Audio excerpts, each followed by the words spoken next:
Bakit nga ba nila ito tinawag na Bananarama? Tara, gagawa tayo.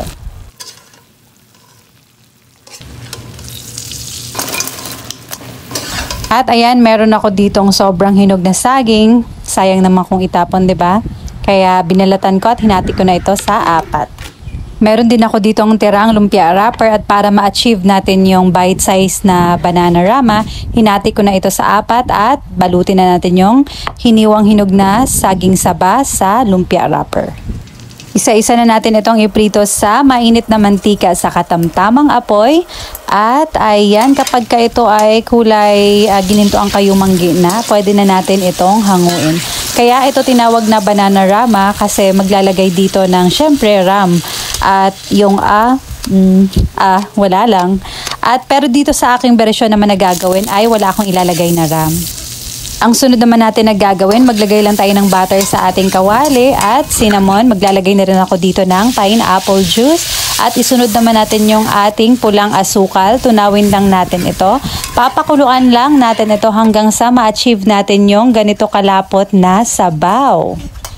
Ayan, malapot-lapot na. Ilagay na natin yung ating nalutong mini turon. Ayan. At halu-haluin lang natin. Budburan natin ng madaming linga. Meron pa dapat itong hinog na langka, kaya lang wala akong mahanap. At ayan, eto na yung ating Bananarama. Tara, titigman na natin.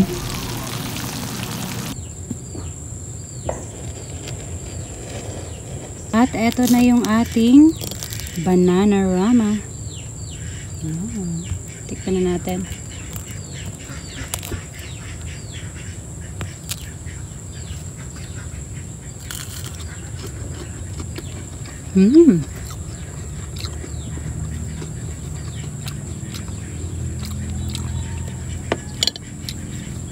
Masarap kasi bite size lang. Tapos mabango.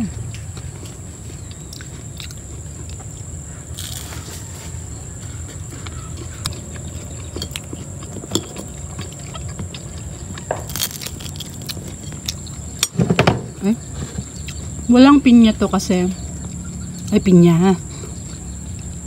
Wala palang hinog na langka.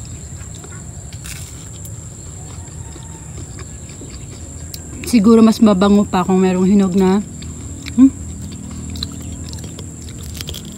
merong hinog na langka kasama. Sarap.